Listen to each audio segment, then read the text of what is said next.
Story అంటే simple స్టోరీనే, but అది story లాగా పెద్దగా అనిపించదు. ఓవరాల్గా ఏంటి అంటే విష్ణు గారి కామెడీ, వెన్నెల కిషోర్ అన్న కామెడీ, ఇవానాది కేతికా శర్మది కొన్ని పంచెస్, ఆ లవ్ స్టోరీ. ఈ కేతికా శర్మ కన్నా ఇవాన క్యారెక్టర్ చాలా బాగా అనిపిస్తుంది, అంటే ఇంట్రెస్టింగ్గా అనిపిస్తుంది థియేటర్లో. అంటే అన్ని సినిమాల్లో స్టోరీ వెతకాల్సిన పని లేదు అని నా ఫీలింగ్ పర్సనల్గా. బట్ కంపల్సరీ చూడాలి అనే సినిమా అని అయితే నేను చెప్పను. సింగిల్స్ మాత్రం మస్ట్గా చూడండి, మీకు ఒక మోటివేషన్ వస్తుంది. సింగిల్గా బతికినా పర్లేదురా బాబు, ఇలా మింగిలై బాధలు పడ్డం కన్నా అనే ఫీలింగ్ అయితే అందరికీ వస్తుంది. చాలా అంటే చాలా ఇంట్రెస్టింగ్ అనిపిస్తుంది. స్టోరీ లేకపోయినా కూడా ఆ క్రింజ్ కామెడీతో తీసుకెళ్ళిపోయారు సినిమాని.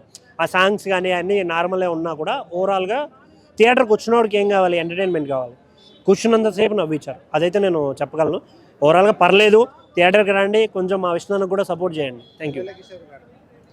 వెన్నెల కిషోర్ అన్న కామెడీ టైమింగ్ కన్నా ఆయన డ్యాన్స్ కుమ్మేశాడన్న. అసలు హీమేందో ఏదో వస్తుంది దాంట్లో, ఆ స్టెప్పులు ఇవన్నీ చాలా అంటే చాలా బాగా అనిపిస్తాయి. బాగా ఎంజాయ్ చేయొచ్చు మనం. అవి అన్నీ ఉన్నాయన్న, ఏవి తీసేసినట్టు లేరు, బట్ ఎంజాయ్ చేస్తాం. అంటే ఏదో ఫన్ కోసం కాబట్టి ఓకే. మేమ్సే కాదు, అన్ని క్రింజ్ కామెడీ అంతే, ఇంకేం లేదు. Thank you. వచ్చేసరికి ఏమైందో అనేది తెలుసుకోవాలనుకుంటే పార్ట్ 2లో చూసుకోవాలి. పార్ట్ 2 కూడా ఇచ్చారనమాట.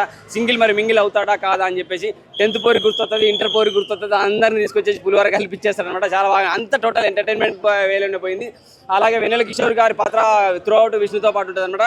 ఫుల్ ఎంటర్టైన్మెంట్ చాలా బాగుంది. వల్గారిటీ లేదు, బూతులు లేవు, వైలెన్స్ లేదు. హ్యాపీగా విత్ ఫ్యామిలీ సహా హ్యాపీగా వచ్చి చూసుకోవచ్చు. ఎండాకాలం బయట తిరిగి గుండ్లు మార్చుకునే బదులు థియేటర్కి వచ్చి చల్లగా కూల్కి తాగేసి పాప్కార్న్ తినేసి చల్లగా కూర్చొని శ్రీవిష్ణుని ఎంజాయ్ చేసి వెళ్ళిపోండి. మంచి ఎంటర్టైన్మెంట్ మూవీ. బూతులు వల్గారిటీ ఏం లేదు, నో వైలెన్స్. కావాలని హీరోయిన్కి ఎలివేషన్స్ లేపేసి స్టార్ లాగా అటువంటిది ఏం లేదు. మంచి మూవీ అనమాట. టోటల్ కామెడీ ఎంటర్టైన్మెంట్ చాలా బాగా అనిపించేస్తుంది. శివయ్య డైలాగ్ లేదు, కాకపోతే ప్రతి హీరోయిన్ చూపిస్తాడు. బాలయ్య బాబు, నాగార్జున, వెంకటేష్, చిరంజీవి, ప్రభాస్, మహేష్ బాబు అందరినీ, అలాగే మన దేశముద్రు అల్లు అర్జున్ గారు అందరికీ అనిపించేస్తారు అనమాట. సో వాళ్ళందరినీ హ్యాపీగా చూడాలి అనుకుంటే థియేటర్కి వచ్చి చూసేస్తే పాత రోజులు గుర్తు వచ్చేస్తే మంచి ఎంటర్టైన్మెంట్ అవుతుంది. ఓటీటీ దాకా పోయేదాకా ఎదురు చూడొద్దండి, ఎందుకంటే దీనికి పార్ట్ 2 కూడా ఉన్నది కాబట్టి. క్లైమాక్స్లో హీరోయిన్కి ఏమైతే తెలుసుకోవాలంటే సినిమా చూడండి. Single is the best life. సింగిల్గానే ఉండండి, because I'm single love you single. Thank you. ఉన్నాను, మింగిల్ అవ్వాలరా, ఎవడెవడికో అమ్మాయిలు దొరుకుతున్నారు, నాకు ఎప్పుడు దొరుకుతుందిరా అని ఒక చిన్న ఉంటుంది కదా. అదే ఈ సినిమాలో మనకు రెగ్యులర్గా మనం ఏం చేసే యాదవ పనులన్నీ దీంట్లో ఉంటాయి. బట్ సిన్సియర్ లవ్ ఇది. సో ఆ సిన్సియర్ లవ్లో మనడు పడే కష్టాలు అవి ఎలా ఉంటాయి, అది ఏంటంటే కష్టంగా కాకుండా చాలా ఎంటర్టైన్మెంట్గా చూపించారు.